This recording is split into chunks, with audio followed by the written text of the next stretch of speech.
in this, what are we actually trying to do? We are trying to mimic nature. We are trying to develop the natural systems in operation. This is what we are trying to do. We are trying to promote natural systems, and therefore this is where we bring the concept of nature farming in. Where this guy is a system, it's a sustainable, nature farming is sustainable farming. It gathers and makes all input from natural materials, observes the laws of nature, and respects the rights of crop and livestock. There are many versions, and this guy in Japan promoted nature farming. It is not universally adopted, but it is a very useful system. This guy had his system of livelihood, promoted three: good quality food, enhance health, and increase life quality. Of this, we should concentrate on quality food. Right? And please remember that this guy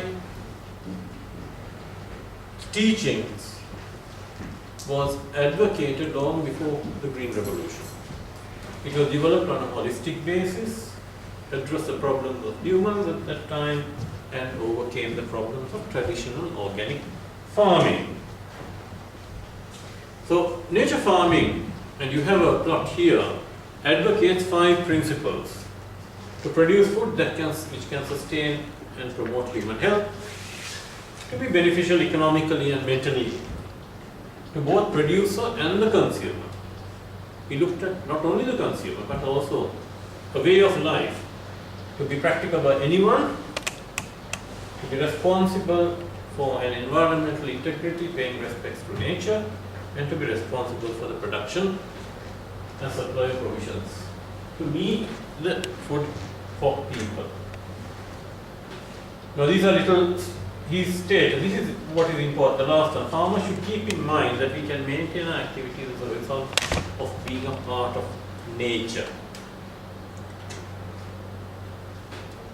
And the emphasis on nature farming was to adopt practices as close as possible to nature. And the emphasis was on soil. That soil, make the soil work for you, because soil is a good technical officer. If you look after the technical officer, he will do a good job. Similarly, if you look after the soil, especially using plant debris, not using animal manure directly because it can harm the soil. Right? And this is what was promoted by him. And he, of all the organic systems, nature farming, promote the looking after of the soil. So do these teachings made before the current developments of pollution, are they valid? This is a question that we ask. Why? Sorry, if you look at the papers coming out from the US by Ravi, for food security, came out in the last 5 years. For food security and environment improvement, the global future lies in soils beneath our feet. All roads lead to soil, and soil must be used, improved, and restored for generations to come. If you look at Ratanlal's papers, you get this out very clearly. Even more recently, 2010, he produced an article in Plant and Soil stating the same thing. Now, how do we nurture the soil? Organic matter, avoid pollution, promote the soil biological activity, and minimal disturbance to the soil. Right? And research has clearly shown that all these leads to greater yields, food security, environmental stability, and if there's enough food, there will be peace. Although we don't know, because people are fighting now for water. What are the benefits? people are talking about global warming. Carbon sequestration is principally looking at carbon, fixing carbon in the soil. And organic farming can do this. And nurturing the soil means adding carbon to the soil. It increases crop yields over time, reduces soil losses, improves soil properties and maintains sustainability. These are some other benefits of looking after the soil which was advocated in nature farming. Now, one of the concepts of nature farming is to develop closed systems. What resources do we have? Weeds, crop residues, green manures, and fallows.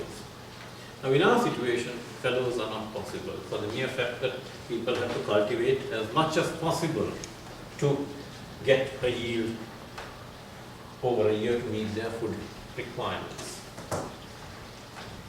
Benefits of crop residues, I didn't have to tell you this, I think. Crop residues improve soil fertility, nutrient release, better soil enzyme activity. You find in organic systems better growth of mushrooms, which is an indication of good soil activity. And in nature farming, we use a lot of our weeds as possible nutrient solutions. And this is shown, the importance of weeds in organic farming has been shown by many, because you can use it as a mulch, you can use it as a pesticide, and you can even use it as a medicine. But in nature farming, we don't encourage animal manure directly. Fallows, if we can adopt it, like you all are in New Zealand and in the temperate countries, you all have a great advantage over us in the tropics.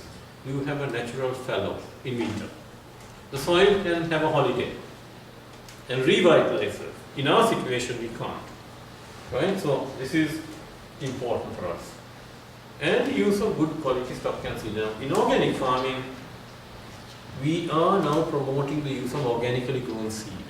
And in nature farming, in Japan, where nature farming originated, they are actually now growing seeds using traditional varieties, which are more responsive to low input systems.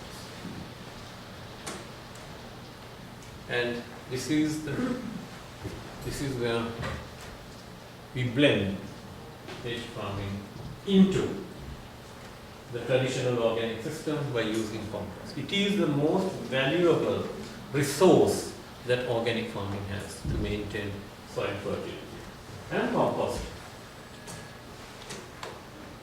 But as in all organic farming, nature farming also has problems. It's a slow change of conversion. We advocate a period of at least 6 to 7 years of the conversion from conventional organic. Poor quality amendments, animal manure toxic effects, slow composting, poor microbial life, and very little research. Now, can we overcome this? Because the objective is to nurture the soil.